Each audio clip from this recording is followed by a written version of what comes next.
அந்த ஆள் என்னை கண்ணா பண்ணான்னு திட்டி விட்டான் சார். அதை நினைச்சா எனக்கு ரொம்ப வருத்தமா இருக்கு அப்படின்னு சொல்லி கவலைப்பட்டார் ஒருத்தர். இதுல கவலைப்படுறதுக்கு என்ன இருக்குது அப்படின்னாரு ஒரு பெரியவர். அவர் ஒரு மகான். என்ன சார் இப்படி சொல்றீங்க, ஒருத்தர் நம்ம பார்த்து திட்டுனா வருத்தமா இருக்காதா அப்படின்னார். அது எப்படி வருத்தமா இருக்கும், திட்டுறதுங்கிறது என்ன, அது வெறும் சத்தம் தானே அப்படின்னார் அந்த பெரியவர். நம்ம ஆளுக்கு தலையை பிச்சுக்கலாம் போல இருந்தது. இருக்காது அப்படின்னா நமக்கே அப்படித்தானே தோணுது. அந்த பெரியவர் சொல்றது ரொம்ப பெரிய விஷயம். அதை நாம புரிஞ்சிக்க முயற்சி பண்ணலாம்னா நடைமுறை வாழ்க்கைக்கு அது ஒத்து வர்றது மாதிரி தெரிய மாட்டேங்குது. இருந்தாலும் அந்த பெரியவர் அதுக்கு என்னதான் விளக்கம் கொடுக்குறாருன்னு பார்ப்போமே. ஒரு ரயில் போயிட்டு இருக்கு, அதுல ஒரு சாது போயிட்டு இருக்கார். அந்த ரயில் அவர் ஹரித்வாரம் போயிட்டு இருக்கார். அவரு ரயில்ல ஏகப்பட்ட கூட்டம். நம்ம ஊர் ரயில் கேட்க வேணும், டிக்கெட் வாங்கிட்டு கொஞ்சம் பேர், வாங்காத கொஞ்சம் பேர். அது என்னத்துக்கு அனாவசியமா டிக்கெட் அப்படிங்கிற நினைப்புல பாதி பேர். இந்த கூட்டத்துக்கு மத்தியில் அந்த சாதுவும் போயிட்டு இருக்கிறார். உட்கார்றதுக்காக இருந்த இடத்துல ஒரு ஆள் படுத்திருக்கிறான். கொஞ்சம் முரட்டு ஆசாமி. அவன் காலு பக்கத்துல கொஞ்சோண்டு இடம் பாக்கி இருந்தது. அந்த இடத்துல இந்த சாது உட்காந்துருந்தார். மெதுவா உட்காந்துக்கிட்டார் போய். ஆனா அந்த ஆளு ராத்திரி பூரா இவரை காலால உதச்சிக்கிட்டே இருக்கிறான். அது இவருக்கு ரொம்ப அவமானமா பட்டுது. அதனால துக்கம் ஏற்பட்டது. இருந்தாலும் அதை ஒரு மாதிரியா சகிச்சுக்கிட்டே இவர் வந்து சேர்ந்தார். பொழுது விடிஞ்சது. அந்த சாது ஹரித்வார் வந்து சேர்ந்தார். அங்க ஒரு பெரிய ஞானியை சந்திச்சார். ராத்திரி ரயில்ல அந்த ஆள் உதைச்சதையும் அதனால தனக்கு ஏற்பட்ட துக்கத்தையும் இந்த சாது அந்த ஞானி கிட்ட சொன்னார். சொல்லிவிட்டு, ஏன் சுவாமி, எனக்கு துக்கம் ஏற்பட்டதே அது தப்பா அப்படின்னு கேட்டார். தவறுதான் அந்த ஞானி. உனக்கு இன்னமும் தேக அபிமானம் போகலைங்கிறது தான் அது காட்டுது. அஷ்டாவக்கிரர் என்ன சொல்றார் தெரியுமா? உண்மையான ஞானி யாராவது தன்னை வந்தனை செய்தால் அதற்காக சந்தோஷப்பட மாட்டார், யாராவது நிந்தனை செய்தால் அதற்காக வருத்தப்பட மாட்டார் அப்படின்னு சொல்றார். நிந்தனைங்கிறது ஒரு ஒலி தான். தேகாபிமானம் இருக்கிற வரைக்கும் இந்த ஒலி நம்மளை வேதனைப்படுத்தும். நான் தேகம் இல்லை, ஆத்மா அப்படிங்கிற நினைவு இருந்தா இந்த ஒலி நம்மளை பாதிக்காது. மனு என்ன சொல்றார் தெரியுமா?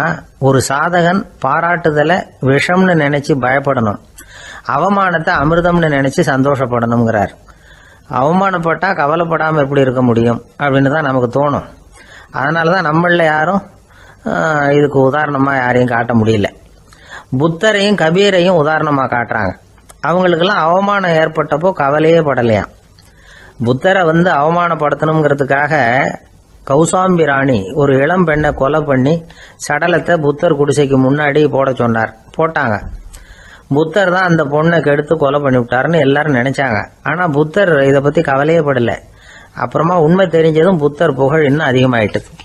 ஒரு பெரிய சபையில ஒரு மோசமான பொண்ணு நுழைஞ்சு தனக்கும் கபீருக்கும் சம்பந்தம் உண்டுன்னு சொன்னா கபீர் கவலைப்படல. அவங்க மாதிரியெல்லாம் நாமளும் இருக்க கத்துக்கணும். நிந்தனை, அபகீர்த்தி, அவமானம் எல்லாம் ஆண்டவன் கொடுக்கிற பிரசாதம்னு நினைக்கணும் அப்படின்னு சொல்றார் அந்த ஞானி. இதை கேட்ட இந்த காலத்து ஆசாமி ஒருத்தர், நான் கூட அப்படிதான் சார், யாராவது அவமானப்படுத்தினா கவலைப்பட மாட்டேன். நேத்து கூட ஒருத்தர் என்ன பலார்னு அரைஞ்சுட்டார், நான் கொஞ்சம் கூட கவலைப்படல, பேசாம வந்துட்டேன்னார். ஏன் அப்படி வந்துட்டீங்க அப்படின்னு. அவர் அரைஞ்சதுலேயும் ஒரு அர்த்தம் இருந்தது, அதனாலதான் அப்படி வந்துட்டேன்னார். ஏன் அரைஞ்சாருன்னு கேட்டேன். 10 வருஷத்துக்கு முன்னாடி 15 ரூபா அவர்கிட்ட கடன் வாங்கினேன், அதை கேட்டு கேட்டு பார்த்துட்டு கடைசியா தான் அரைஞ்சார் அப்படின்னார். ஆண்டவனுடைய பிரசாதம் இவருக்கு அடிக்கடி கிடைக்கும் போல இருக்கு.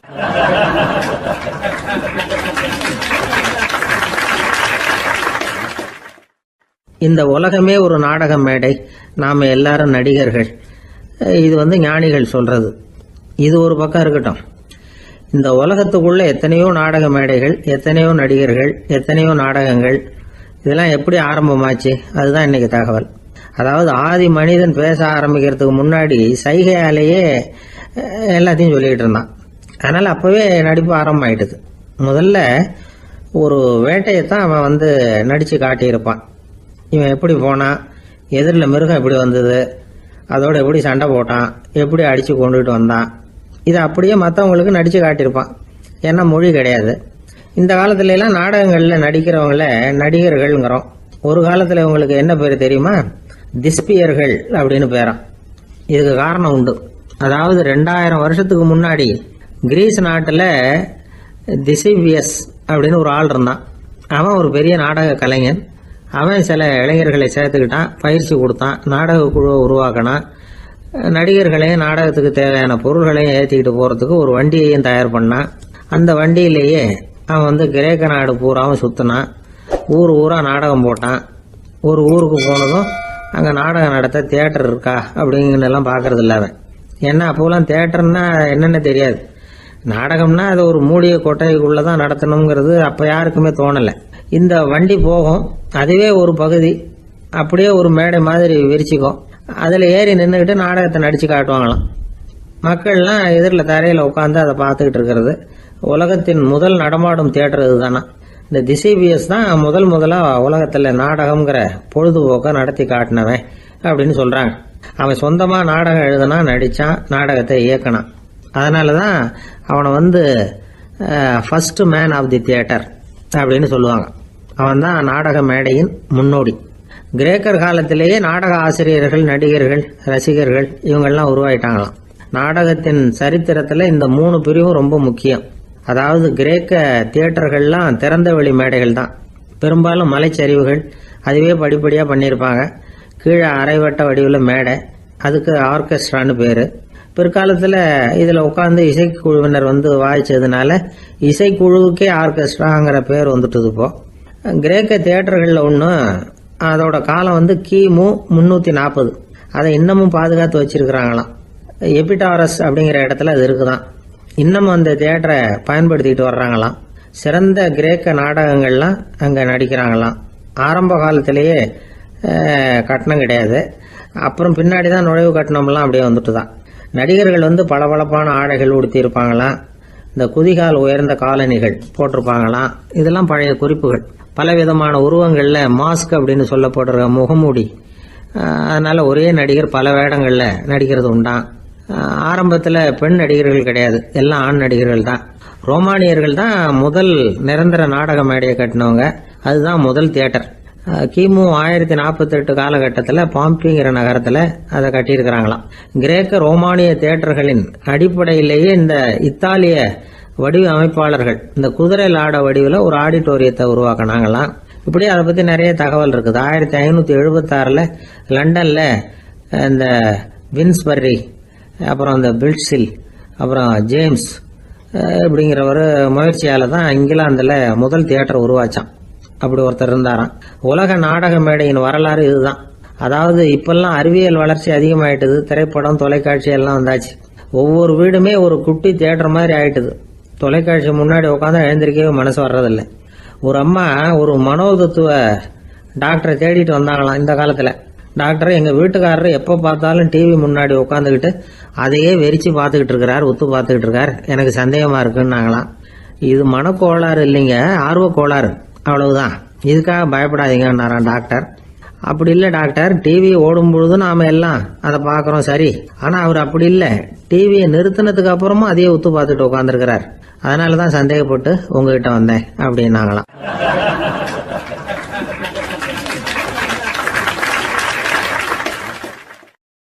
ஒரு ஊரில் ஒரு ராஜா இருந்தார். பெரிய அரண்மனையில் தான் இருக்கிறார். எல்லா வசதியும் இருந்தது. இருந்தாலும் அவர் எல்லாரும் சொல்கிறது எப்படி தெரியுமா, பிச்சைக்கார ராஜா. அப்படி ஒரு பேர் அவருக்கு நிலைச்சி போச்சு. ஜனங்களும் சரி, மற்ற தேசங்களில் உள்ளவங்களும் சரி, அவர் அந்த பேர் சொல்லியே குறிப்பிடுறது வழக்கமாக போட்டுது. இது அவருக்கு ரொம்ப கவலையாக போச்சு.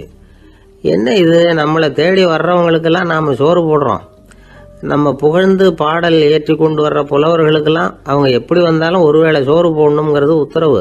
இவ்வளவுலாம் செஞ்சும் நம்மளை போய் பிச்சைக்கார ராஜான்னு எல்லாரும் சொல்கிறாங்களே, அது ஏன், எதுக்காக இப்படி சொல்கிறாங்க?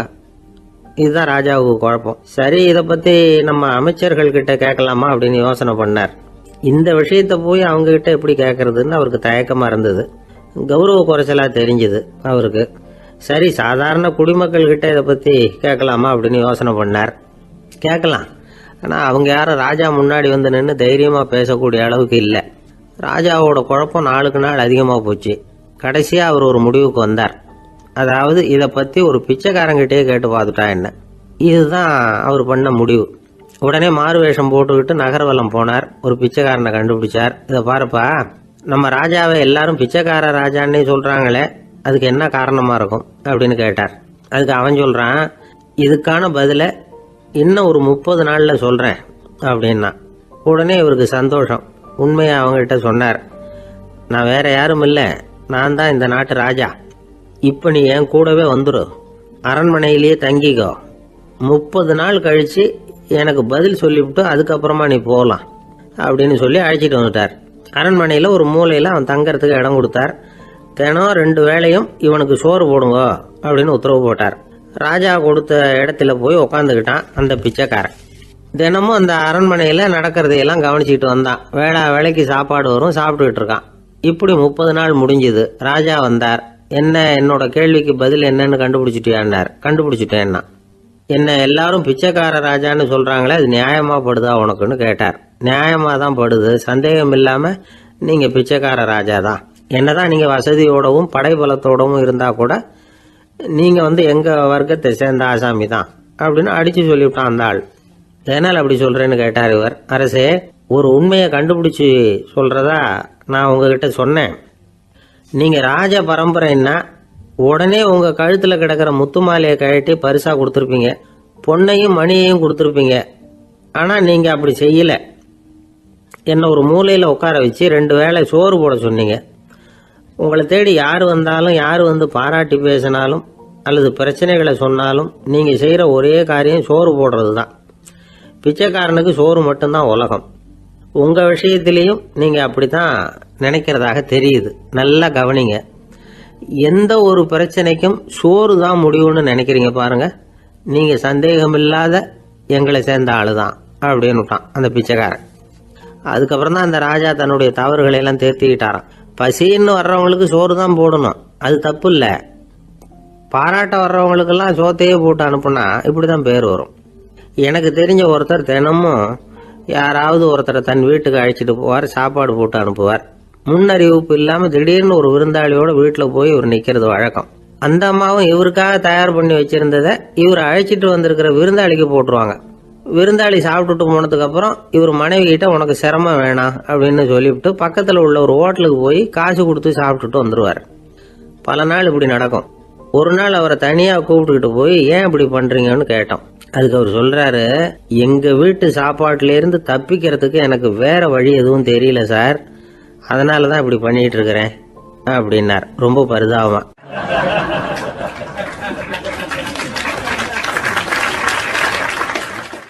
ஒரு மனுஷனுக்கு 3 விதத்துல கர்வம் உண்டாகிறதுக்கு வாய்ப்பு உண்டு. பணம், பதவி, புகழ். பணம் அதிகமாக வந்தால் கர்வம் வரலாம், பதவி பெருசாக வந்துட்டுதுன்னா கர்வம் வரலாம், புகழ் அதிகமாக போனாலும் கர்வம் வரலாம். இந்த 3 வகையான கர்வத்துக்கும் இடம் கொடுக்காம இருக்கிறாங்க பாருங்க, அவங்க தான் சிறந்த மனிதர்கள். ஒரு பெரிய பொறுப்பில் இருக்கிறவங்களுக்கு கர்வம் வந்துடக்கூடாது. அப்படி வந்துட்டுதுன்னா அது எல்லாருக்கும் இடைஞ்சல். ஒரு ராஜா இருந்தார். அவர் ஒரு நாள் தன்னுடைய தலைநகரத்தை சுற்றி வந்துக்கிட்டு இருந்தார். ஒரு இடத்துல ஒரு அழகான நிலத்தை பார்த்தார். ஆஹா, இந்த இடத்துல நமக்குன்னு ஒரு மாளிகையை கட்டினா எவ்வளோ நல்லா இருக்கும் அப்படின்னு நினச்சார். ராஜா நினச்சா அது முடியாத காரியமா? சரி, இந்த நிலம் யாருக்கு சொந்தம்னு விசாரிங்க அப்படின்னார் பக்கத்தில் இருந்தவங்கக்கிட்ட. அவங்கெல்லாம் ஓடி போய் விசாரித்தாங்க. அந்த இடம் ஒரு வயசான கிழவிக்கு சொந்தம், வயசான அம்மாவுக்கு சொந்தமாக. அந்த அம்மா தான் அதில் ஒரு குடிசையை போட்டு குடியிருந்துக்கிட்டு இருக்கிறாங்க. சரி, அந்த நிலத்துக்கு ஒரு விலையை நிர்ணயம் பண்ணி அதை அந்த வயசான அம்மா கிட்ட கொடுத்துருங்கோ அப்படின்னு உத்தரவு போட்டார் ராஜா. ஆனால் அந்த அம்மா, இது எங்கள் பூர்வீக இடம், இதை விற்க மாட்டேன் அப்படின்னு சொல்லிவிட்டுது. சரி, 2 பங்கு விலை கொடுக்குறோம்னு சொல்லி பாருங்க அப்படின்னாங்க. அப்படியே சொன்னாங்க அரண்மனை ஆட்கள். அதுக்கும் சம்மதிக்கலை அந்த அம்மா. இதை கேள்விப்பட்டதும் ராஜாவுக்கு கோபம் வந்துட்டுது. தன்னுடைய ஆளுங்களை கூப்பிட்டார். போய் அந்த குடிசையை பிரித்து எறிங்க, காசெல்லாம் ஒன்றும் கொடுக்காதீங்க அப்படின்னு கத்தினார். அவ்வளோதான். அடுத்த நிமிஷம் அரண்மனை ஆசாமிகள் போனாங்க, குடிசையை பிரித்து எரிஞ்சாங்க. அந்த வயசான அம்மா இருக்கு, அதுவும் அந்த இடத்த விட்டு துரத்தி விட்டாங்க. அந்த இடத்துல ஒரு அரச மாளிகையை கட்டி முடிச்சிட்டாங்க. அந்த வயசான அம்மா பாவம், ராஜாவே இப்படி பண்ணால் யார்கிட்ட போய் முறையிட முடியும்? ஒரு ஞானி இருந்தார், அவர்கிட்ட போய் சொன்னாங்க. அவர் இவங்க சொன்னதை கேட்டு மனசில் வச்சுக்கிட்டார். ஒரு நாள் அந்த ராஜாவே இந்த ஞானியை கூப்பிட்டார். புதுசாக ஒரு மாளிகை கட்டியிருக்கிறேன், வந்து பாருங்கன்னு. சரின்னு சொல்லி இந்த பெரியவர் ஒரு நாள் இந்த மாளிகைக்கு போனார். சும்மா போகல, ஒரு கழுதையையும் ஓட்டிகிட்டு போனார். கொஞ்சம் சாக்குகள், வெத்து சாக்கு, அதையும் எடுத்து கழுதை முதுகில் போட்டு கழுதையை ஓட்டிகிட்டு போகிறார். ராஜா பார்த்தார். அவருக்கு இது ஆச்சரியமாக இருந்தது. என்ன இது மாளிகைக்கு வந்துட்டு போங்கன்னு கூப்பிட்டா கழுதை சாக்கு இதெல்லாம் கூப்பிட்டு வராரு, ஒன்றும் புரியலையேன்னு நினச்சார். எதுக்காக இதெல்லாம்னு கேட்டார். அரசருடைய தோட்டத்திலேருந்து கொஞ்சம் மண் எடுத்துகிட்டு போகிறதுக்கு ஆசைப்பட்றேன், அதுக்கு நீங்கள் அனுமதி கொடுக்கணும் அப்படின்னாரு இவர். இது என்ன வேடிக்கையான கோரிக்கையாக இருக்குது அப்படின்னு நினச்சார் ராஜா. இருந்தாலும் மண் தானே கேட்குறாரு, எடுத்துகிட்டு போகட்டுமே அப்படின்னு நினச்சார். சரின்னு அனுமதி கொடுத்தார். அந்த பெரியவர் தோட்டத்துக்கு போனார், மண்ணை வெட்டினார், சாக்கில் போட்டு நிரப்புனார். ராஜாவை கொஞ்சம் கிட்ட வாங்கன்னு கூப்பிட்டார். இந்த மண் மூட்டையை தூக்கி கழுதையோட முதுகில் வைக்கணும், கொஞ்சம் உதவி பண்ணுங்கன்னார். பண்ணுறேனே அப்படின்னு சொல்லி ராஜா கிட்ட போனார். மூட்டையை தூக்கி பார்க்குறாரு, முடியல, திணறி போயிட்டார். இப்போ அந்த ஞானி பேசினாராம். அரசே, இந்த ஒரு சாக்கு மண்ணையே உங்களால் தூக்க முடியல, அந்த கிழவிகிட்ட இருந்து அந்த அக்கிரமமாக அபகரித்த இந்த தோட்டம் பூராவையும் சுமக்கணும்னு ஆசைப்படுறீங்களே, அது உங்களால் முடியுமா அப்படின்னு கேட்டாராம். ராஜா யோசனை பண்ண ஆரம்பித்தார். தன்னுடைய செயலுக்காக வருத்தப்பட்டாராம். அந்த வயசான அம்மாவை உடனடியாக வரவழைச்சார். தாயே, தப்பு பண்ணிட்டேன், என்னை மன்னிச்சுக்குங்க, இன்னையிலேருந்து இந்த மாளிகையும் தோட்டமும் உங்களுக்கு தான் சொந்தம் அப்படின்னு சொல்லிவிட்டாராம். போகிறப்ப இந்த உலகத்திலேருந்து எண்ணத்தை எடுத்துகிட்டு போக போகிறோம், அதனால் ரொம்பவும் அலட்டிக்க வேண்டியதில்லை, கர்வப்பட வேண்டியதில்லை அப்படிங்கிறது ஒரு பெரிய உபதேசம். ஒரு பெரிய மனுஷன் சாக கிடந்தார், ரொம்பவும் அழுதார். ஏன் அழறீங்க அப்படின்னு கேட்டாங்க சுற்றி இருந்தவங்க. நான் சாகிறதுக்காக கவலைப்படலை, நான் நம்ம ஜனங்களுக்காக எவ்வளவோ காரியம்லாம் செஞ்சுக்கிட்டு வந்தேன். நான் செஞ்சுக்கிட்டு வந்த சேவையை இனிமேல் யார் செய்ய போகிறாங்க, அது யாரால் முடியும், அதை நினச்சி தான் அழறேன் அப்படின்னாராம். ஒருத்தர் முன்னாடி வந்தார். அதுக்காக நீங்கள் கவலைப்படாதீங்க, உங்கள் சேவையை தொடர்ந்து செய்கிறதுக்கு என்ன மாதிரி இளைஞர் பட்டாலும் தயாராக இருக்குது, இருந்தாலும் எங்கள் கவலை என்னென்னா அப்படின்னு இழுத்தார். என்ன சொல்லுங்கன்னு கேட்டார் அவர். நீங்கள் இது வரைக்கும் என்ன சேவை செஞ்சுக்கிட்டு வந்தீங்க, அதுதான் எங்களுக்கு இன்னமும் புரியாத புதிராக இருக்குது அப்படின்னாராம் அவர்.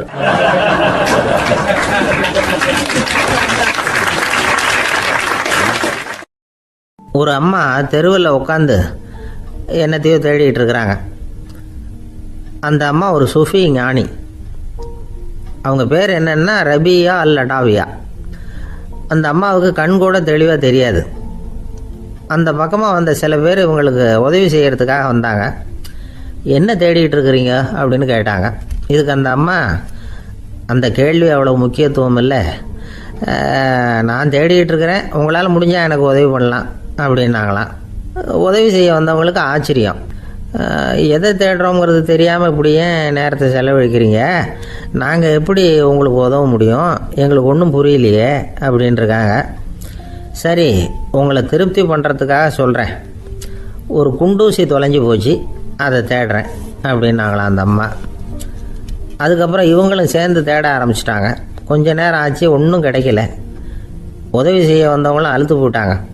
அப்புறம் கேட்டாங்க, பாருங்கம்மா, இது ரொம்பவும் பெரிய தெரு, அகலமான தெரு, அதனால் குறிப்பாக நீங்கள் எந்த இடத்துல அந்த குண்டூசியை தொலைச்சிங்க அதை சொல்ல முடியுமான்னாங்களாம். இதுக்கு அந்த அம்மா, நீங்கள் மறுபடியும் அர்த்தமில்லாத கேள்வியை கேட்குறீங்க, உங்கள் கேள்விக்கும் நான் தேடுறதுக்கும் என்ன சம்மந்தம்னாங்களாம். இதை கேட்டதும் அவங்க ஒரு மாதிரி ஆயிட்டாங்க. என்னம்மா நீங்கள் பைத்தியம் மாதிரி பேசுகிறீங்க அப்படின்னாங்களாம். சரி, உங்களை மறுபடியும் திருப்திப்படுத்துறதுக்காக சொல்கிறேன், அதை நான் எங்கள் வீட்டில் தொலைச்சிட்டேன் அப்படின்னாங்களாம். அப்புறம் எதுக்காக இங்கே வந்து தேடிட்டு இருக்கிறீங்க அப்படின்னு கேட்டிருக்காங்க.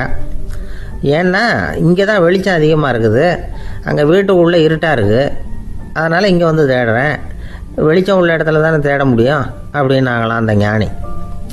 இந்த கதைக்கு என்ன அர்த்தங்கிறத பெரியவங்க சொல்கிறாங்க. அதாவது இந்த தேடுதல்ங்கிறது ஒரு வியாதி. அது நம்ம சதா அலைய வைக்கும், பைத்தியமாக மாற்றுறதுக்கு முயற்சி பண்ணோம். ஒரு காலம் அது நிறைவு அடையவே அடையாது. வாழ்வுங்கிறது ஒரு புரிந்து கொள்ள முடியாத சதா இயங்கி கொண்டிருக்கிற ஒரு செயல். அதுக்கு ஆரம்பமும் இல்லை, முடிவும் கிடையாது. எதையோ தேடணும் அப்படிங்கிற உந்துதல் நமக்குள்ளே இருக்கும், ஆனால் குறிப்பாக எதை தேடிட்டு இருக்கிறோம் அப்படிங்கிறது புரியாது. அப்படி ஏதாவது ஒன்றை தேடி அடைஞ்சிடுறோம்னு வச்சுக்கோங்க, உடனே ஒரு அதிருப்தி வந்துடும். அதனால் வாழ்க்கைங்கிறது சலிப்பு நிறைந்தது அப்படிங்கிற எண்ணத்தை உண்டாக்கிக்கிறோம். ஒன்று அடைஞ்சதுக்கு அப்புறம் இன்னொன்று தேட ஆரம்பிச்சிருவோம். ஆக இந்த தேடல்ங்கிறது நாம் ஒன்று அடைஞ்சாலும் அடையாவிட்டாலும் தொடர்ந்து நடந்துக்கிட்டு தான் இருக்கும். இதுக்கு முடிவே கிடையாது. இந்த உண்மையை நாம் நல்லா புரிஞ்சுக்கணும் அப்படிங்கிறது பெரியவங்களுடைய கருத்து. ஏழையும் தேடுறான், பணக்காரனும் தேடுறான், நோயாளியும் தேடுறான், நோய் இல்லாதவனும் தேடுறான், அதிகாரம் உள்ளவனும் தேடுறான், அதிகாரம் இல்லாதவனும் தேடுறான், முட்டாளும் தேடுறான், அறிவாளியும் தேடுறான். ஆனால் யாரும் இதை தான் தேடி சாதிக்க போகிறோம், இதுதான் முடிவு அப்படின்னு திட்டவட்டமாக சொன்னதில்லை. ஒன்று அடைஞ்சதும் இன்னொன்று தேட ஆரம்பிச்சிடுறாங்க, அவ்வளோதான். அதாவது உங்களின் தேடுபவர் உங்கள் உள்ளே தான் இருக்கிறார், அவரை தேடி கண்டுபிடியுங்கள். இதுதான் ஞானிகள் நமக்கு சொல்லுகிற ஒரு ஆலோசனை. நம்மால் ஒருத்தன் ஜெயிலில் இருந்தான். இன்னொரு கைதி அவனை பார்த்து கேட்டான், ஏன்பா உன்னை பார்க்குறதுக்கு வெளியிலேருந்து யாருமே இங்கே வர்றது இல்லையே, உனக்கு சொந்தக்காரங்களே கிடையாதா அப்படின்னு கேட்டானா. ஏன் இல்லை, எனக்கு சொந்தக்காரங்க நிறைய பேர் உண்டு, அவங்க என்னை பார்க்க வராததுக்கு காரணம் வேற அப்படின்ட்டுருக்கான் இவன். என்ன காரணம்னு கேட்டான் அவன். அதுக்கு இவன் சொன்னானா, அதுக்கு என்ன காரணம்னா அவங்க எல்லாரும் இங்கே உள்ளேயே இருக்கிறாங்க அப்படின்னானா.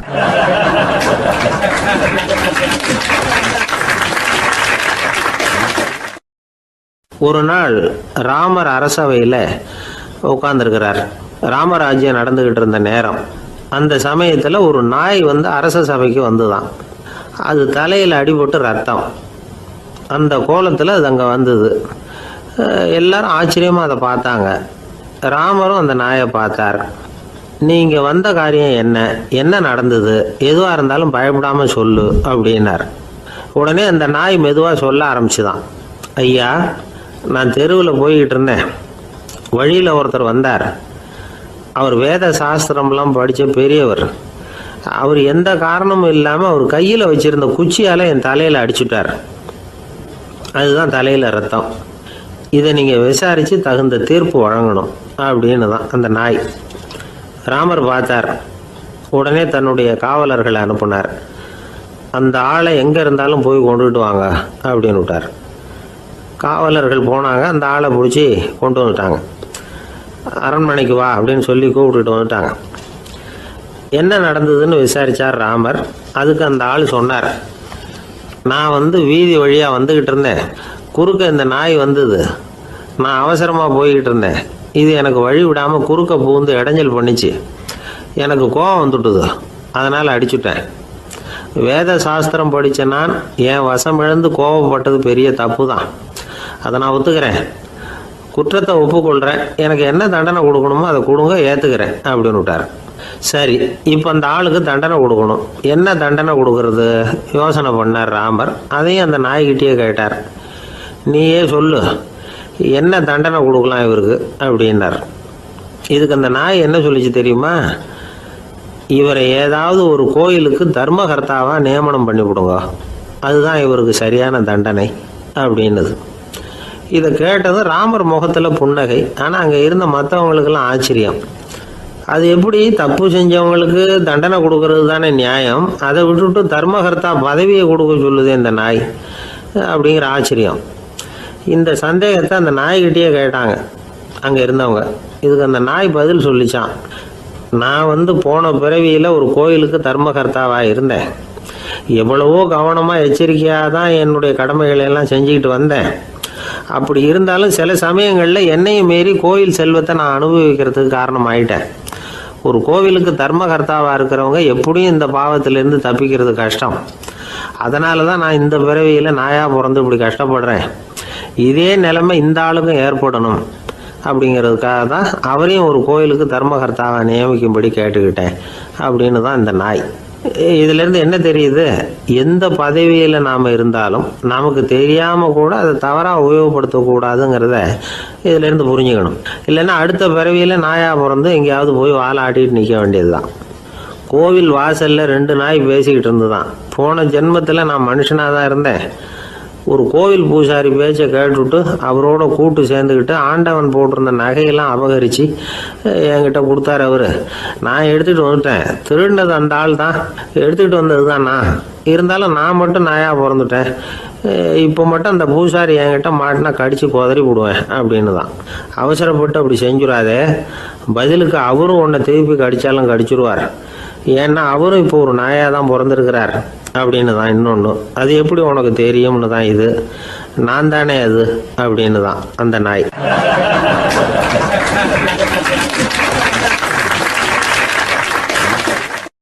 நம்ம கிட்ட ஒருத்தன் தப்பா நடந்துக்கிட்டானா உடனே நாம என்ன செய்வோம்? கையை ஓங்கிட்டு அவனை அடிக்க போவோம். நாம அவங்கிட்ட அவனை விட ஒருபடி மேலா தப்பா நடந்துக்குவோம். ஆனா பெரியவங்கெல்லாம் அப்படி நடந்துக்கிறது இல்லை. இன்னா செய்தாரை ஒருத்தல் அவர் நாண நன்னயம் செய்து விடல் அப்படின்னு வள்ளுவர் சொல்லியிருக்கார் இல்லையா? அதுக்கு தகுந்த மாதிரி நடந்துக்குவாங்க. பாயசித் விஸ்தாமிங்கிறவர் ஒரு பெரிய ஞானி. அவர் ஒரு நாள் ராத்திரி ரொம்ப நேரம் மசூதியில் இருந்துட்டு வீட்டுக்கு திரும்பி வந்துகிட்டு இருக்கிறார். வழியில் ஒரு குடிகாரன், அவன் கையில் ஒரு இசைக்கருவி, அதை கண்ணா பின்னான்னு மீட்டிக்கிட்டு வாய்க்கு வந்தபடி என்னத்தையோ பாட்டுன்னு நினச்சிக்கிட்டு பாடிக்கிட்டு அவன் பாட்டுக்கு கிடக்கிறான் வழியில். அதோடு இருந்தாலும் பரவாயில்ல, அந்த பக்கமாக வழியில் போகிறவங்க வர்றவங்களையெல்லாம் பார்த்து கண்ணா பின்னான்னு திட்டிக்கிட்டு இருக்கிறான், ரொம்ப வளர்க்குறான். பாயசீத் பிஸ்தாமிங்கிற அந்த பெரியவர் அந்த வழியாக போகிறார். அவனை பார்க்குறார். அவனுடைய நிலைமையை பார்த்துட்டு பரிதாபப்படுறார். ஏன்பா இது மாதிரிலாம் நடந்துக்கிற, இப்படி நடக்கலாமா அப்படின்னு ஏதோ கொஞ்சம் புத்திமதி சொல்கிறதுக்கு ஆரம்பித்தார். அவனுக்கு கோபம் வந்துட்டுது. கையில் வச்சிருந்த வாத்திய கருவி அதால் ஓங்கி அந்த பெரியவர் தலையில் ஒரு அடி கொடுத்தான். ரத்த காயம் ஏற்பட்டு போச்சு. அவன் கையில் இருந்த இசைக்கருவியும் அடித்த வேகத்தில் ரெண்டாக உடஞ்சி போச்சு. அவ்வளோ வேகமாக அடிச்சிருக்கான். இவ்வளவு தூரத்துக்கு நடந்து போச்சுல்ல. அந்த மாபெரும் ஞானி வாயை திறந்து ஒரு வார்த்தை கூட பேசலை. பேசாமல் தலையை பிடிச்சிக்கிட்டு அவர் பாட்டுக்கு போயிட்டார். மறுநாள் அந்த பெரியவர் என்ன பண்ணார் தெரியுமா? கொஞ்சம் இனிப்பு பண்டங்கள், கொஞ்சம் பணம், இது ரெண்டையும் ஒரு ஆள் மூலமாக அனுப்பி வச்சார் அந்த குடிகாரனுக்கு. அவனுக்கு ஒன்றும் புரியல. என்ன விவரம்னு விசாரித்தான். வந்த ஆள் ஒரு கடுதாசியை நீட்டினான். அதில் விவரம் இருந்தது. ஞானி எழுதியிருக்கிறார், இதை பாருப்பா, உங்களுடைய இசைக்கருவி உடையறதுக்கு என்னுடைய தலை காரணமாக ஆயிட்டுது. அதுக்காக நான் ரொம்ப வருத்தப்படுறேன். அதுக்காக தான் பணம் அனுப்பி வச்சுருக்கேன். வேறு புதுசாக ஒரு இசைக்கருவி வாங்கிக்கோ.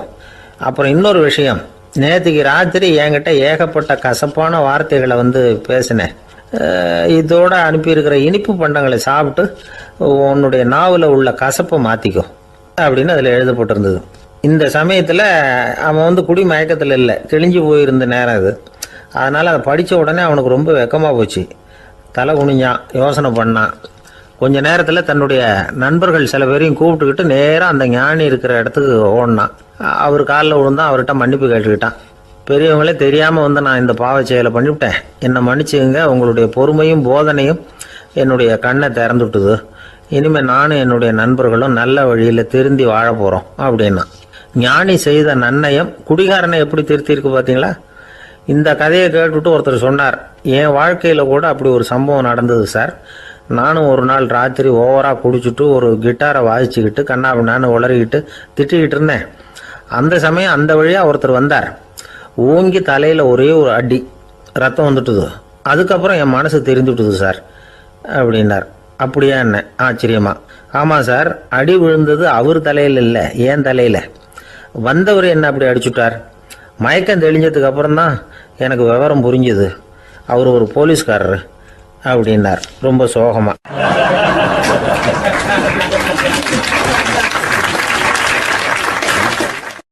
அந்த ஆளுக்கு பேச தெரியாது, அவர்கிட்ட கொஞ்சம் எச்சரிக்கையாக நடந்துக்கோ அப்படின்னு சொல்கிறது உண்டு. அப்படின்னா என்ன அர்த்தம்? அவர் இன்னமும் குழந்தையாகவே இருக்கிறாரு, இன்னும் பேச்சு வரலன்னு அர்த்தம்? அப்படி இல்லை, அவருக்கு நாகரிகமாக பேச தெரியலன்னு அர்த்தம். பேசுறதுங்கிறது மனுஷனால் மட்டுமே முடியக்கூடிய ஒரு காரியம். அப்படி இருந்தும் அதோட பெருமையை அவன் இன்னமும் சரியாக புரிஞ்சிக்கலன்னு தான் சொல்லணும். அதனால தான் அவன் அளவுக்கு அதிகமாக வார்த்தைகளை கொட்டி விடுறான். அதுக்கப்புறம் அதையெல்லாம் திருப்பி அள்ள முடியாமல் கிடந்து கஷ்டப்படுறான். கொட்டின வார்த்தையை அள்ள முடியுமா? ஒருத்தரை இன்னைக்கு பார்த்து முட்டாள்னு திட்டி விடுறீங்க, நாளைக்கு மறுபடியும் அவர்கிட்ட போய் நேற்றுக்கு உன்னை முட்டாள்னு சொல்லிவிட்டேன், அந்த வார்த்தையை திருப்பி கொடு, வாங்கிட்டு போயிடுறேன் அப்படின்னு நான் சொல்ல முடியும்? அவன் கோபக்காரனாக இருந்தால் நேற்றுக்கே அதை வேறு விதமாக உங்களுக்கு திருப்பி கொடுத்துருப்பான். உலகத்தில் எவ்வளவோ ஜீவராசிகள் இருக்குது, அதுக்கெல்லாம் வாய் இருக்குது. அந்த வாயெல்லாம் எதுக்கு உபயோகம்? சாப்பிட்றதுக்காக. ஆனால் நமக்கு இருக்கிற வாய் சாப்பிட்றதுக்காக மட்டும் இல்லை, பேசுறதுக்காகவும் தான். பேச முடியலன்னா வாய் இருந்தால் கூட அது வாயில்லா ஜீவன் தான்.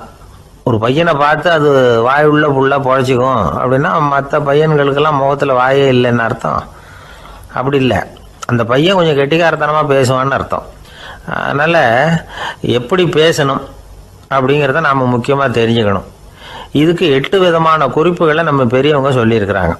பேச்சுக்கு 8 அங்கங்கள் உண்டு அப்படின்னு அவங்க சொல்கிறாங்க. அதெல்லாம் என்னென்ன அப்படின்னா, உண்மை, நன்மை, அன்பு, நிதானம், இனிமை, ஆழம், சமயமறிதல், சபையறிதல். இந்த 8 தன்மையும் பேச்சில் இருக்கணுமா. இதையே கொஞ்சம் விவரமாக சில பேர் போர்டில் எழுதி வச்சுருப்பாங்க. அதாவது எழுத்துலையாவது அதெல்லாம் இருக்கட்டுமே அப்படின்னு நினச்சி நீங்கள் கூட சில இடங்களில் இதை பார்த்துருக்கலாம். அதாவது உண்மையே பேசுக, நன்மையே பேசுக, அன்பாக பேசுக, நிதானமாக பேசுக, இனிமையாக பேசுக, ஆழமுடையதாக பேசுக, சமயமறிந்து பேசுக, சபையறிந்து பேசுக, இப்படி எழுதி வச்சுருப்பாங்க. இந்த 8 அம்சமும் சரியாக பொருந்தி இருந்தால் தான் அது பேச்சு. மற்றதெல்லாம் பேச்சாகிடாது. பேச்சு ஒரு சிறந்த கலை.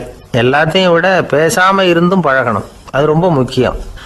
உண்மையே பேசணும். சத்தியத்துக்கு மதிப்பு கொடுக்குறவங்கள தான் சரித்திரம் மதிக்கும். உண்மை பேசினா மட்டும் போதாது, அந்த உண்மையில் நன்மை கலந்துருக்கணும். கொலைகாரனுக்கு பயந்துக்கிட்டு ஒருத்தன் உங்கள் வீட்டுக்குள்ளே ஒளிஞ்சிருக்கிறான். அந்த முரட்டு ஆசாமி கையில் அறிவாளோடு வந்து அவன் இங்கே வந்தானான்னு உங்ககிட்ட கேட்குறான்னு வச்சுங்க. உண்மைதான் உயர்வு தரும் அப்படின்னு நினச்சிக்கிட்டு, ஆமாம் உள்ளே தான் இருக்கிறான், அடுப்பங்கரையில் குதிருக்கு பின்னாடி உட்காந்துருக்கிறான், போய் பிடிச்சிட்டு போங்க அப்படின்னு நான் சொல்லுவீங்க. அது நன்மை இல்லாத உண்மை. அதனால் பிரயோஜனம் கிடையாது. அதே மாதிரி உங்கள் பேச்சில் அன்பு இருக்கணும், நிதானம் இருக்கணும், இனிமை இருக்கணும், சிந்தித்து பேசணும், சமயம் அறிந்து பேசுகிறதும் முக்கியம். அதை பற்றி நமக்கு வேறு யாரும் சொல்லிக் கொடுக்க வேண்டியதில்லை. எந்த நேரத்தில் யாருக்கிட்ட எப்படி பேசினா காரியம் நடக்கும் அப்படிங்கிறது நமக்கு நல்லா தெரியும். அது கைவந்த கலை. அவையறிந்து பேசுகிற திறமை பேச்சாளர்களுக்கு ரொம்ப அவசியம். அது இல்லைன்னா நிலைமை பரிதாபமாயிடும். ஒரு பேச்சாளர் ரொம்ப மும்முரமாக பேசிக்கிட்டே இருந்தாராம். ரொம்ப நேரம் நிறுத்தவே இல்லை, பேசிக்கிட்டே இருக்கிறார். சபையில் இருந்தவங்கலாம் ஒவ்வொருத்தராக எழுந்திரிச்சு போய்கிட்டே இருக்கிறாங்க.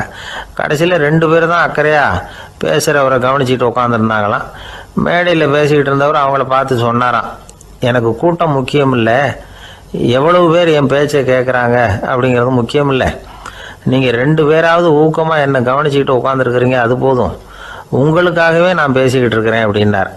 இதை கேட்டதும் உட்காந்துருந்த 2 பேரில் ஒருத்தர் எழுந்திருச்சு, அப்படி இல்லைங்க, நாங்கள் 2 பேரும் நீங்கள் பேசி முடித்த உடனே தொடர்ந்து பேச வேண்டிய ஆளுங்க, அதுக்காக தான் காத்துக்கிட்டு இருக்கிறோம், சீக்கிரம் முடிங்க அப்படின்னாங்களாம்.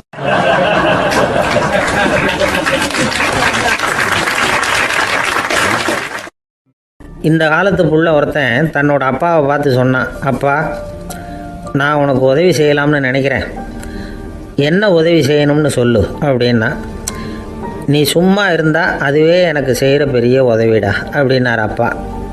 சும்மா இருக்கிறதும் ஒரு உதவி தான், அது மாதிரி மௌனமும் ஒரு சமூக சேவை தான் அப்படிங்கிறார் காஞ்சி பெரியவர். நமக்கு 5 புலன்கள் இருக்குது, மெய், வாய், கண், மூக்கு, செவி. இந்த 5லேயும் அதிகப்படியான வேலை எதுக்குன்னு நினைக்கிறீங்க? வாய்க்கு தான். ஏன்னா அதுக்கு 2 வேலை. இப்போ கண்ணுக்கு பார்க்குறது மட்டும்தான் வேலை, காதுக்கு கேட்குறது மட்டும்தான் வேலை, மூக்குக்கு வாசனை அறியறது தான் வேலை, உடம்புக்கு உணர்றது மட்டும்தான் வேலை. ஆனால் வாய் அப்படி இல்லை, அதுக்கு 2 வேலை. சாப்பிட்றதும் அதுதான், பேசுகிறதும் அதுதான். அதாவது வாய் ஒன்று தான் கர்மேந்திரியமாகவும் இருக்குது, ஞானேந்திரியமாகவும் இருக்குது அப்படின்னு சொல்லுவாங்க. சாப்பாட்டில் உட்காந்தா எந்தெந்த ஆகாரம் என்னென்ன ருசின்னு அறிவிக்கிற வேலையும் செய்யுது. சபையில் உட்காந்தா பாடுறது, பேசுறது, சிரிக்கிறது, இது மாதிரியான வேலையும் செய்யுது. இன்னொரு வித்தியாசம், கண்ணு, காது, மூக்கெல்லாம் ஸ்ட்ரெயின் பண்ணிக்கிட்டு வேலை செய்கிறதில்ல. ஒரு ரோஜா பூவை பார்த்தா உடனே மூக்கு அப்படியும் இப்படியும் அசைய ஆரம்பிக்கிறதில்ல.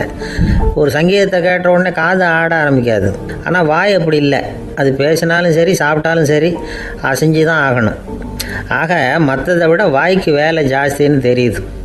சாப்பிட்றது, பேசுறது அப்படின்னு 2 காரியம் அதுக்கு. இப்படி 2 காரியம் இருக்கிறதுனால அது 2ஐயும் பாதியாக குறைச்சிக்கணுங்கிறது கடவுள் அபிப்பிராயமாக இருக்கணும் அப்படிங்கிறார் காஞ்சி பெரியவர். ஆனால் இப்போ நாம் அப்படியா நடந்துக்கிறோம்? அதுக்கு நேர்மாறாக நடந்துக்கிறோம். நாம் சாப்பிட்றதும் அதிகம், பேசுகிறதும் அதிகம். 2 வேலையையும் தேவைக்கு அதிகமாகவே செய்கிறோம். வாய் தான் ரொம்ப ஓவர் ஒர்க்குடு. அதுக்கு ஓய்வு கொடுத்தா உடம்பும் நல்லாயிருக்கும், உலகமும் நல்லாயிருக்கும். மௌன விரதம் இருக்கிறதெல்லாம் எதுக்காக நினைக்கிறீங்க? இதுக்காக தான். இந்த காலத்தில் மௌனமாக இருக்கிறவங்கெல்லாம் மகத்தான தொண்டு செய்கிறாங்க அப்படின்னு தான் சொல்லணும். சத்தம் அதிகமாக போய் தான் சவுண்டு பொல்யூஷன் வருது. அது மட்டும் இல்லை, மௌனமாக இருந்தால் சண்டை சச்சரவே வராது. மௌனம் கலக நாஸ்தி. ஆக இதுவும் ஒரு சமூக சேவை தான். நமக்கு தான் வாய் இருக்குதுங்கிறதுக்காக வசமாக சாப்பிட்றதும் தப்பு, வளவளன்னு பேசுகிறதும் தப்பு. ஒரு கருத்தை சொல்கிறதுக்கு ஒரே ஒரு சொல்லு போதும் அப்படின்னு இருக்கும்பொழுது 2 சொற்களை செலவு பண்ணாதே.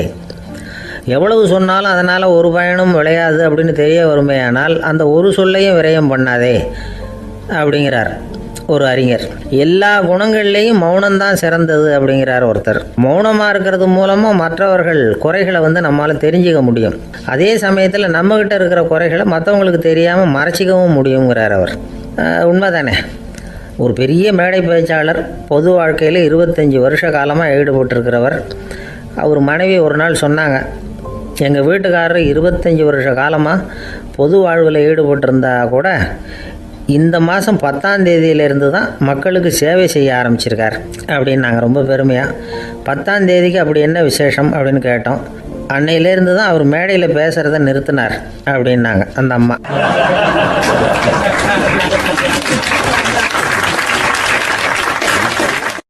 ஒரு ஆசாமி வேகமாக ஓடிக்கிட்டு இருந்தான். ஏன் இப்படி ஓடுறேன்னு கேட்டார் இன்னொருத்தர். அங்கே ஒரு ஆள் அடிபட்டு கிடக்கிறான், அதை பார்த்தேன், உடனே ஓடுறேன்னா. எங்கேன்னு கேட்டார். ஆஸ்பத்திரிக்குன்னா. ஒரு ஆள் அடிபட்டு கிடக்கிறத பார்த்தா உடனடியாக நாம் செய்ய வேண்டியது முதல் உதவி, அதுக்கப்புறம் தான் ஆஸ்பத்திரி. இன்றைக்கி விபத்துங்கிறது சர்வசாதாரணமாக நடந்துக்கிட்டு இருக்குது. வாகன விபத்து, வெடிகுண்டு விபத்து, தீ விபத்து, கட்டடம் சரியறது, பூகம்பம், இப்படி நிறைய நடக்குது. ஒரு விபத்தை பார்த்துட்டா நம்மளில் பல பேர் நமக்கு என்னத்துக்கு வம்புன்னு ஒதுங்கி போயிடுறதும் உண்டு. சில பேர் துணிஞ்சு கிட்ட போய் உதவி செய்கிறதும் உண்டு. அப்படி உதவி செய்ய நினைக்கிறவங்களுக்கு உபயோகப்படுற தகவல் இது. விபத்தில் காயமடைஞ்சவங்களை 3 பிரிவாக பிரிக்கலாமா. முதல் வகை கொஞ்சம் சீரியஸானது, உயிருக்கு உடனே ஆபத்து தரக்கூடியது. மூளை காயம், முகம், கழுத்து காயங்கள், இருதயம், நுரையீரல் காயங்கள், வயத்தில் உள்ளுறுப்பு காயங்கள், அதிகப்படியான இரத்தப்போக்கு, இதனால எல்லாம் பாதிக்கப்பட்டிருந்தால் அது முதல் வகை அப்படின்னு நாமளே மனசுக்குள்ளே முடிவு பண்ணிக்கணும். இவங்களுக்கெல்லாம் உடனடியாக முதல் உதவி கொடுக்கணும். தாமதப்படுத்தாமல் ஆஸ்பத்திரிக்கு கொண்டுகிட்டு போயிடணும். இப்படி கொஞ்சம் எச்சரிக்கையாக நடந்துக்கிட்டால் அவங்களில் பல பேரை காப்பாற்றி போடலாம்.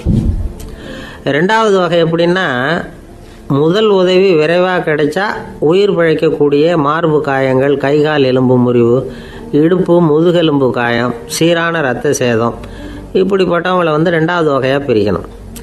ஆபத்து இல்லாத சிராய்ப்புகள், சிறு காயங்கள், இரத்த உறைவுகள், இதனால் பாதிக்கப்படுறவங்க 3வது வகை. ஒருத்தர் தலையில் அடிபட்டு நினைவு விழுந்துட்டாருன்னு வச்சுங்க, அவருக்கு வாந்தி வர்றதுனால புறையேறி மூச்சு அடைப்பு உண்டாகும். இப்படி ஆகாமல் இருக்கிறதுக்காக தலையை ஒரு பக்கமாக சாய்ச்சி வைக்கலாம். நாடி துடிப்பையும் இதய துடிப்பையும் தொட்டு பார்க்கணும்.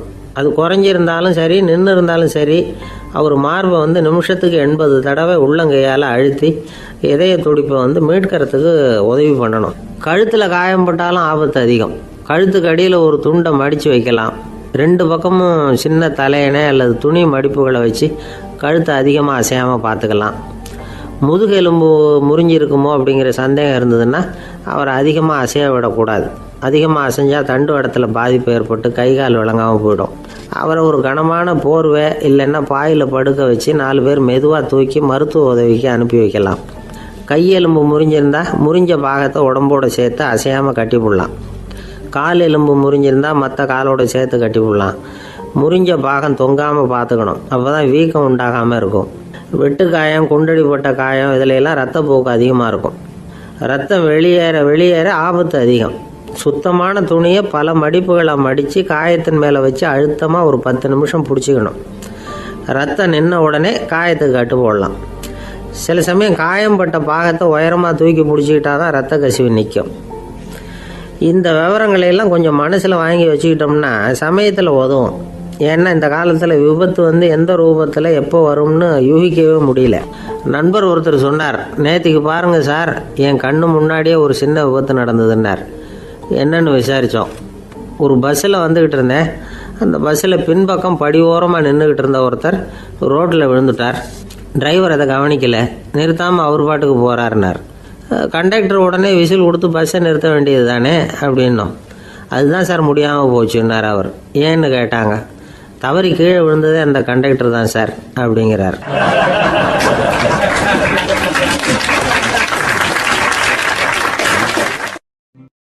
ஒரு நண்பர் அவசரமாக என்கிட்ட ஓடி வந்தார். அப்புறம் சொன்னார், என்னால் நம்பவே முடியல சார், என் பையனா இப்படி அப்படின்னு சொல்லி ஆச்சரியப்பட்டார். உங்கள் பையன் அப்படி என்ன தான் செஞ்சுட்டான் அப்படின்னு கேட்டேன். என்னால் முடியாத ஒரு காரியத்தை அவன் செஞ்சுட்டான் சார் அப்படின்னார். அது என்னன்னு தான் சொல்லுங்களேன். என்ன 5வது வகுப்பில் அவன் ஒரே தடவையில் தேறிட்டான் சார். அதாவது ஒரே அட்டம்ப்டில் பாஸ் ஆகிருக்கான் அப்படின்னார் மூச்சு வாங்க. கஷ்டப்பட்டு பரீட்சை எழுதுனது அவன், இவருக்கு ஏன் மூச்சு வாங்குது? நம்மால் செய்ய முடியாத ஒரு காரியத்தை இன்னொருத்தர் செய்யும் பொழுது அது நமக்கு ஆச்சரியமாக இருக்குது. சர்க்கஸ் பார்க்குறோம், ஒருத்தர் அந்த இடத்துல தொங்குறார், அது நமக்கு ஆச்சரியம். ஏன்னா அது நம்மால் முடியாத காரியம்.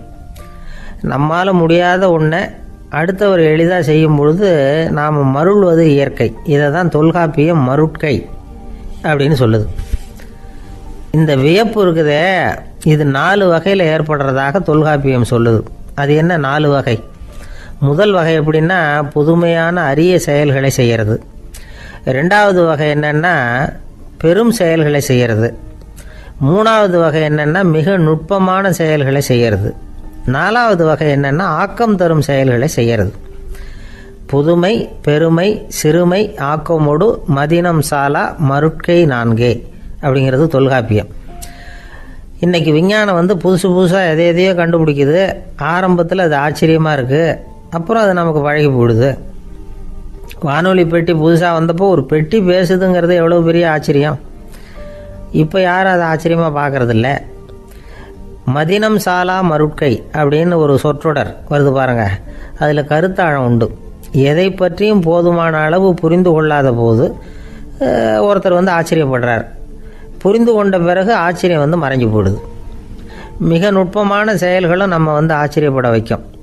ஒரு அரிசியில் ஒரு திருக்குறள் எழுதி காட்டுறாங்க, ஒரு முட்டை ஓட்டுக்குள்ளே ஓவியம் தீட்டி காட்டுறாங்க. கருங்கல் சிற்பங்களில் எவ்வளவு நுட்பமான வேலைப்பாடுகளை எல்லாம் பார்த்து ஆச்சரியப்படுறோம். இது மாதிரி ஆக்கப்பூர்வமான அரிய செயல்களை செய்கிறது கூட வியப்பை உண்டு பண்ணும். குப்பை கூலங்களை கூட வாழ்க்கைக்கு பயன்படுகிற பொருளாக மாற்றுகிறவர்கள் இருக்காங்க. அவர்களுடைய செயல் வியப்பு அளிக்குது. இடைக்காட்டு சித்தர் பாடின 30 நூலில் வர்ற ஒரு பாடல், ஆற்றல் பிறர் அறிதலின் அகம் கிளர்வு உறுதலின் கற்று அறி பாணர் கழுமிய கோடலின் தோற்றம் உருகவே போற்றல் சால் வியப்பே. ஒருத்தருடைய ஆற்றல் தெரியாமல் இருந்தது, அவருடைய அரிய செயலை பார்க்கும் பொழுது வியப்பாக இருந்தது, மனசுக்குள்ள கிளர்ச்சி. பாவலர்கள் இவர்களுடைய புகழை பாடி மற்றவர்களும் தெரிந்து கொள்ளுமாறு செய்கிறார்கள் அப்படிங்கிறது தான் ஒரு யதார்த்தமான உண்மை. ஆக எல்லா வகையிலும் மக்கள் தங்களுடைய வாழ்க்கையில் முன்னேறுவதற்கான வழிகாட்டுகிற ஒரு மெய்ப்பாடு தான் வியப்புங்கிறது. இந்த காலத்தில் நம்ம எப்படியெல்லாம் ஆச்சரியப்பட வைக்கிறாங்க. ஒரு ஆளை பிடிச்சி ஜெயிலில் கொண்டு வந்தாங்க. ஜெயில் அதிகாரி அவனை ரொம்ப ஆச்சரியமாக பார்த்தாரான். இவன் கேட்டான், ஏன் சார் அப்படி பார்க்குறீங்க, நான் இப்போ இங்கே வர்றது உங்களுக்கு ஆச்சரியமாக இருக்குதா அப்படின்னு கேட்டிருக்கான். இதுக்கு ஜெயில் அதிகாரி சொல்லியிருக்கார், நீ இப்போ இங்கே வந்ததில் எனக்கு ஒன்றும் ஆச்சரியம் இல்லைப்பா, ஏற்கனவே நீ இங்கேருந்து விடுதலையாகி போய் 6 மாதம் ஆச்சு, இவ்வளவு லேட்டாக வர்றியே அதுதான் எனக்கு ஆச்சரியமாக இருக்குது அப்படின்னாராம்.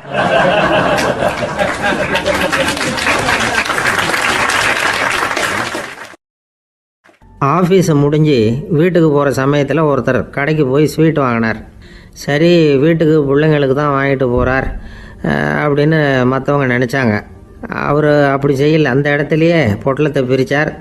திருட மாதிரி அப்படியே சுற்றி ஒரு தரம் பார்த்துக்கிட்டார். யாரும் தெரிஞ்சவங்க இல்லைங்கிறத முடிவு பண்ணிவிட்டு அவசரமாக அதை அப்படியே போட்டு முழுகிவிட்டு கையை தொடச்சிக்கிட்டு நல்ல பிள்ளை மாதிரி நடந்து போக ஆரம்பிச்சிட்டார். அவர் யாருன்னா, அவரோட பிரச்சனை எல்லாருக்கும் தெரியாது, சில பேருக்கு தான் தெரியும். அதாவது அவர் உடம்புல சர்க்கரை இருக்குதுன்னு டாக்டர் சொல்லிவிட்டாராம். அதனால் வீட்டில் சர்க்கரையே இவர் கண்ணில் காட்டுறதில்ல. அதனால் இவர் யார் கண்ணிலையும் படாமல் இப்படிப்பட்ட வேலைகள்லாம் செய்கிறது வழக்கம். யாருக்கும் தெரியாமல் இப்படி ஸ்வீட்டை வாங்கி சாப்பிட்டுட்டு அவர் பாட்டுக்கு போயிடுறது. இப்படிப்பட்டவங்களுக்கெல்லாம் கொஞ்சம் ஆறுதலான தகவல் இன்றைக்கி. அது என்னென்னா, நாம் சாப்பிட்ற சர்க்கரைக்கும் நம்ம உடம்பில் உள்ள சில கோளாறுகளுக்கும் அப்படி என்ன தான் சம்மந்தம் இருக்குது. இதை பற்றி சமீபத்தில் சில ஆராய்ச்சிகள்லாம் நடந்திருக்குது. ஏன்னா சர்க்கரைன்னாவே விஷம் மாதிரி அதை பார்க்குறவங்களும் சில பேர் உண்டு. சின்ன பிள்ளைங்களுக்கு வயத்தில் பூச்சி உண்டாகிறதுலேருந்து பெரியவங்களுக்கு நீரிழிவு வர்ற வரைக்கும் எல்லாத்துக்கும் சர்க்கரை தான் காரணம்னு சொல்லிகிட்டு இருக்கிறோம். ஆனால் அந்த அளவுக்கு பயப்பட வேண்டிய அவசியம் இல்லை அப்படின்னு சொல்கிறாங்க. சர்க்கரை வியாதி, இருதய நோய், பித்த நீர் பை நோய், இதெல்லாம் சில நோய்கள்லாம் நாம் சாப்பிட்ற சர்க்கரைக்கும் தொடர்பு இருக்குன்னு நினைக்கிறோம். ஆனால் அப்படி சம்பந்தம் உண்டுங்கிறதுக்கு போதுமான அளவுக்கு ஆதாரம் இல்லை அப்படிங்கிறாங்க ஆராய்ச்சியாளர்கள். ஒரே ஒரு சம்பந்தம் தான் உறுதியாக இருக்குதான். அதுவும் இந்த பல் சிதைவு அப்படின்னு இருக்கு இல்லையா, அந்த சர்க்கரை சாப்பிட்றதுக்கும் இந்த பல் சிதைவுக்கும் சம்மந்தம் இருக்குது அப்படிங்கிறத மட்டும் உறுதியாக சொல்கிறாங்க. சர்க்கரைன்னா நாம் சாப்பிட்ற ஜீனி மட்டும் இல்லை, பழம், காய்கறி, பால், தேன் இப்படி எல்லாத்துலேயும் அது இருக்குது. கேரட்டு கொடுக்குற சத்தில் 88% சர்க்கரை, ஆப்பிள் கொடுக்குற சக்தியில் 95% சர்க்கரை. இது ஜீனி சர்க்கரை, இது ஆப்பிள் சர்க்கரை அப்படிங்கிற வித்தியாசம்லாம் உடம்புக்கு கிடையாது. ரெண்டுமே உடனடியாக சக்தி கொடுக்குது. ஒரு ஸ்பூன் சர்க்கரையில் 16 கலோரி தான் சத்து இருக்குது. அதிகமாக சர்க்கரை சாப்பிட்டா நீரிழிவு வந்துருங்கிறது தப்பான ஒரு அபிப்பிராயம். டயபெட்டிஸுங்கிறது ஒரு மெட்டபாலிக் டிசார்டர், அவ்வளவுதான். அதாவது நாம் சாப்பிட்ற சர்க்கரையை நம்ம உடம்பு திறமையாக உபயோகப்படுத்திக்க முடியல அப்படின்னு அர்த்தம். அதனால தான் அதிகமாக இனிப்பு வேணாம்னு சொல்கிறோம். ஏற்கனவே உடம்பால் முடியாத ஒன்றை மறுபடியும் அது தலையில் சுமத்தி அதிகமாக வேலை வாங்க வேணாமே அப்படிங்கிறதுக்காக தான். ஆகாரத்தில் அதிகமாக சர்க்கரை இருந்தால் அதனால் உடனே சர்க்கரை வியாதி வந்துடும்ங்கிறதுக்கு விஞ்ஞான ரீதியாக போதுமான ஆதாரம் இல்லை. அதனால் எப்போவாவது அதிகமாக ஸ்வீட்டு சாப்பிட்டுட்டா ஐயோ அதிகமாக சாப்பிட்டோமோ என்ன பண்ண போகுது தெரியலையே அப்படின்னு நினச்சி மனசை போட்டு குழப்பிக்க வேண்டியதில்லை.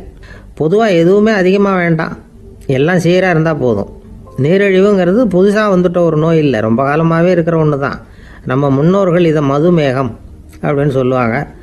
அதை கட்டுப்படுத்துறதுக்கு அவங்களே சில வழிமுறையை சொல்லி வச்சுருக்கிறாங்க. அது என்னென்னா வேறு ஒன்றும் இல்லை, இந்த பாவக்காய், முள்ளங்கி, அருகம்புல், அவ்வளவுதான். வெள்ளை முள்ளங்கி இருக்குல்ல, அதை வாரத்துக்கு 3 நாள் சாப்பிட்டுக்கிட்டு வாங்க. நூலுக்கோல் ரொம்ப நல்லது. இல்லைன்னா முள்ளங்கி சாறு 1 ounce சாப்பிட்டுட்டு வரலாம்.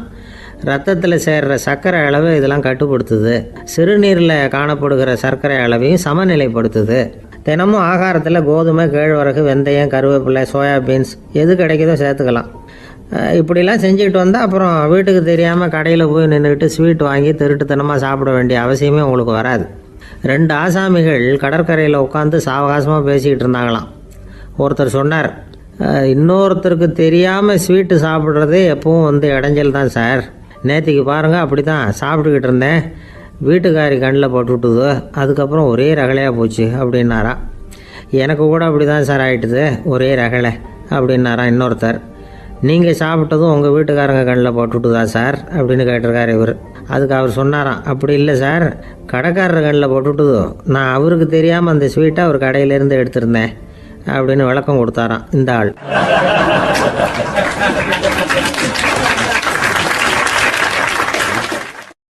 அம்மாக்காரங்களுக்கு அடிக்கடி ஏற்படுற கவலை ஒன்று உண்டு. அதாவது குழந்தை சரியாக சாப்பிட மாட்டேங்குதே அப்படிங்கிற கவலை. இவங்கெல்லாம் ஒரு விஷயத்த நல்லா புரிஞ்சுக்கணும். குழந்தைகள்ங்கிறவங்க பெரியவங்க மாதிரி இல்லை. அவங்க கடிகாரத்தில் மணியை பார்த்துட்டு சாப்பிட்றதுக்கு உட்கார்ற ரகம் கிடையாது. பசிச்சா சாப்பிடுவாங்க, இல்லைன்னா விளையாடுவாங்க அல்லது தூங்குவாங்க. அது புரியாமல் அவங்கள கட்டாயப்படுத்தி அல்லது மிரட்டி சாப்பிட வைக்கிறது ரொம்ப தப்பு. ஒரு 8 மாத குழந்தைக்கு 3 மணி நேரத்துக்கு ஒரு தடவை பசிக்கும். அந்த நேரம் பார்த்து சாப்பாடு கொடுத்தா அடம் பண்ணாமல் அது பாட்டுக்கு சாப்பிட்றோம். அதே குழந்தைக்கு 1 வயசு ஆகிறப்போ 4 மணி நேரத்துக்கு ஒரு தடவை பசிக்கும். இந்த வயசில் இயற்கையாகவே பசி குறைஞ்சிருக்கும். அது புரியாமல் என் குழந்தை முன்னாடி மாதிரி இப்போ சரியாக சாப்பிட மாட்டேங்கிறான் அப்படின்னு சில பேர் டாக்டர்கிட்ட போய் சொல்லிக்கிட்டு இருப்பாங்க. இன்னொரு விஷயம், ஒரு குழந்தைக்கு வயசு அதிகமாகிற வேகத்துக்கு உடம்பு எடையும் அதிகமாகிக்கிட்டே போகாது. உடம்பு எடை அதிகமாகிற வேகம் குறைஞ்சிக்கிட்டே வரும். 6 மாத குழந்தைக்கு ஒரு வாரத்தில் 150 கிராம் எடை கூடும். ஒரு வயசில் வாரத்துக்கு 71 கிராம் எடை கூடும். இது புரியாமல் அதிகமாக சாப்பாட்டை கொடுத்து குழந்தைய கஷ்டப்படுத்தக்கூடாது. ஏன்னா அளவுக்கு மீறின உணவு அஜீரணத்தை உண்டு பண்ணிவிடும். குழந்தைக்கு ஒரு தட்டில் கொஞ்சமாக ஆகாரத்தை வச்சு கொண்டுகிட்டு போய் கொடுக்கணும். மலை மாதிரி குவிச்சு வச்சா அதை பார்த்ததுமே பசி அடங்கி போயிடும். அடித்து மிரட்டி பயமுறுத்தி குழந்தைய சாப்பிட வைக்கிற பழக்கம் இருக்குது பாருங்கள், அதுக்கு ஃபுட் ஃபோர்ஸிங் அப்படின்னு பேர். இப்படி பண்ணினா குழந்தைக்கு சாப்பாட்டில் விருப்பம் குறைஞ்சிரும், அதை கண்டாவே வெறுக்க ஆரம்பிச்சிடும். அது மாதிரி உளம் சார்ந்த பசி குறைவு, சைக்கோஜெனிக் அனோரெக்சியா, அது ஏற்படுமா. சாப்பாடுங்கிறதே ஒரு தண்டனை மாதிரி தோணும். குழந்தைகளுக்கு பிடிச்ச மாதிரியான ஆகாரத்தை கொடுக்கணும். சத்து அதிகம் இருக்குங்கிறதுக்காக அதுக்கு பிடிக்காத ஆகாரத்தை கொடுத்து கட்டாயப்படுத்தக்கூடாது. குழந்தைகளுக்கு 2 வயசு ஆகிறப்போ இயற்கையாகவே எதிர்மறை குணம் உண்டாகும். அதாவது அந்த எதிர்மறையாக பேசுறது. இது மாதிரி சமயங்களில் நாம் என்ன சொல்கிறோமோ அதுக்கு நேர்மாறாக நடந்துக்கும். ஏட்டிக்கு போட்டி, சாப்பிட சொன்னால் விளையாட போவோம், விளையாட சொன்னால் சாப்பாடு கேட்கும். இதை புரிஞ்சுக்கிட்டு நடந்துக்கணும். குழந்தை சொன்ன பேச்சை கேட்கலேன்னு கோவப்படக்கூடாது. குழந்தை வளர வளர பிடிவாத குணம் வர்றது சகஜம். கேட்டதை வாங்கி கொடுத்தாதான் சாப்பிடுவேன் அப்படின்னு பிடிவாதம் பண்ணும். வாங்கி கொடுத்து விடுறது தான் உத்தமம். நீங்களும் அதுகிட்ட பிடிவாதம் பண்ணிட்டு இருக்கக்கூடாது. ஏன்னா கேட்டது கிடைக்கலையேங்கிற ஏமாற்றம் கூட குழந்தையோட பசியை குறைச்சிரும். கேட்டது கிடைச்சிட்டா பசி அதிகமாகும். கொடுத்ததை மளமளன்னு சாப்பிட்றோம். குழந்தைகளுக்கு கண்ட நேரத்தில் சாப்பிட்றதுக்கு எதையாவது வாங்கி கொடுத்துக்கிட்டு இருந்தா சாப்பாட்டு நேரத்தில் சாப்பிடாம அடம் பண்ண ஆரம்பிச்சிடும். பள்ளிக்கூடம் போகிற பிள்ளைங்க காலை உணவை சரியாக சாப்பிட மாட்டாங்க. அச்சம், அவசரம், பரபரப்பு இதெல்லாம் தான் காரணம். பள்ளிக்கு புறப்படுறதுக்கு ஒரு 3/4 மணி நேரத்துக்கு முன்னாடியே சாப்பாடு போட்டுருங்க, அது சரியாக போடும். படிக்கிற குழந்தைகள் உடல் சோர்வு, மனச்சோர்வு இது காரணமாக கூட சாப்பிட மறுக்கிறது உண்டு. இப்போ உதாரணமாக சாயந்தரம் விளையாடி விட்டு வீட்டுக்கு வந்ததும் சாப்பிட சொன்னால் வேணாம்பாங்க. இது உடல் சோர்வு. ரொம்ப நேரம் வீட்டு பாடங்களை செஞ்சு முடித்த கையோடு சாப்பிட சொன்னாலும் அவங்களால சரியாக சாப்பிட முடியாது. இது உளச்சோர்வு, அதாவது மனச்சோர்வு. இதை தவிர குழந்தைகளுக்கு உடல் நலக்குறைவு ஏற்பட்டால் கூட சாப்பிட மறுக்கிறது உண்டு. சில மருந்து மாத்திரைகள் கூட பசியை குறைச்சிரும். அதனால் சரியாக தெரிஞ்சுக்கிட்டு குழந்தைகளை சாப்பிட வைக்கணும். அது புரியாமல் கையில் சாப்பாட்டு தட்டை வச்சுக்கிட்டு குழந்தைகளை விரட்டிக்கிட்டு அலையக்கூடாது. ஒரு சின்ன பையன் சொன்னான், எங்கள் அம்மா சாப்பாடு போடுறது தெரிஞ்சா நான் உடனே வீட்டை விட்டு வெளியில் ஓடி போடுவேன் அப்படின்னா. ஏன் அப்படி பண்ணுறேன்னு கேட்டோம். எங்கள் அப்பா கூட அது மாதிரி தான் சார் பண்ணுவார் அப்படிங்கிறான்.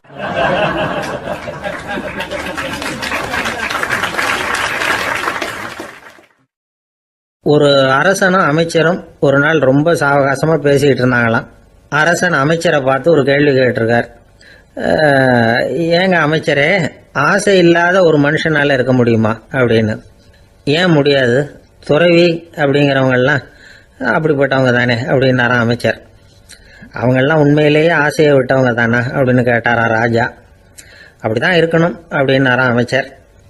அப்படின்னா ஆசையே இல்லாத ஒரு உண்மையான துறவியை நான் பார்க்கணுமேன்னார். அது என்ன பிரமாதம், அதுக்கு நான் ஏற்பாடு பண்ணுறேன் அப்படின்னு விட்டார் இவர்.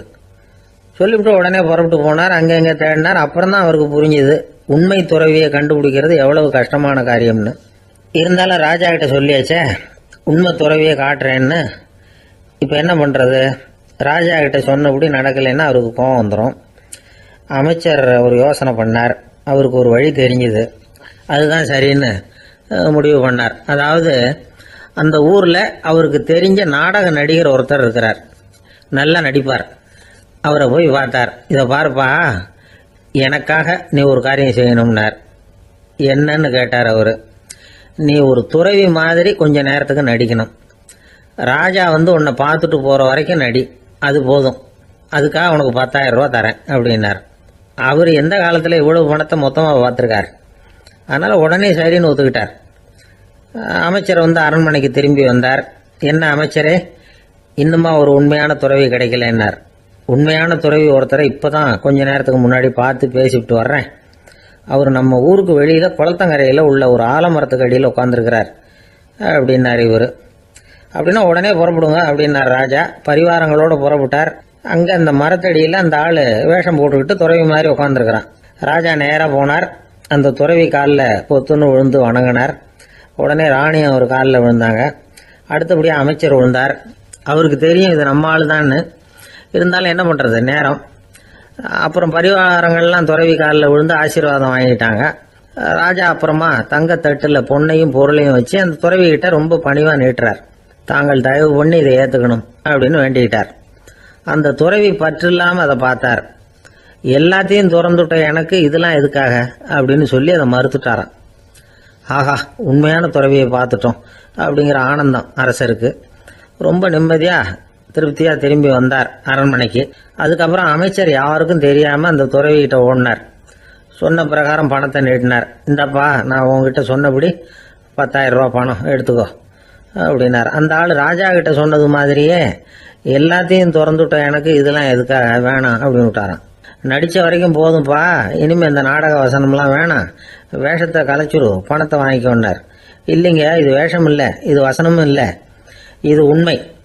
கொஞ்ச நேரம் துறவி மாதிரி நடித்ததுக்கே இந்த தேசத்து ராஜா, ராணி, அமைச்சர், பரிவாரங்கள் எல்லாம் என் காலில் விழுந்து வணங்குறாங்க.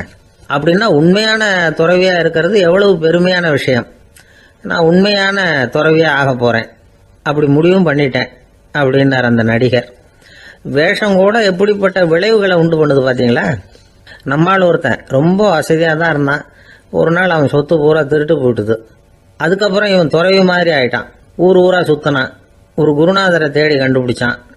அவர்கிட்ட சீடனா சேர்ந்துக்கிட்டான். அவனை பார்த்து ஒருத்தர் கேட்டார், நீ உண்மையான சீடன் தானான்னு. இல்லைங்க, சீடன் மாதிரி நடிச்சுக்கிட்டு இருக்கிறேன் அப்படின்னா. அது குரு துரோகம் இல்லையா அப்படின்னு கேட்டார் அவர். இல்லைங்க, நான் பண்ணது குரு துரோகம் இல்லை, என் குரு பண்ணது தான் துரோகம். என்னுடைய பணத்தை கொள்ளையடிச்சது இவர் தான். அதை எங்க வச்சிருக்காருன்னு கண்டுபிடிக்கிறதுக்காக தான் இவர்கிட்ட வந்து சீடனா சேர்ந்துருக்கிறேன் அப்படின்னானா.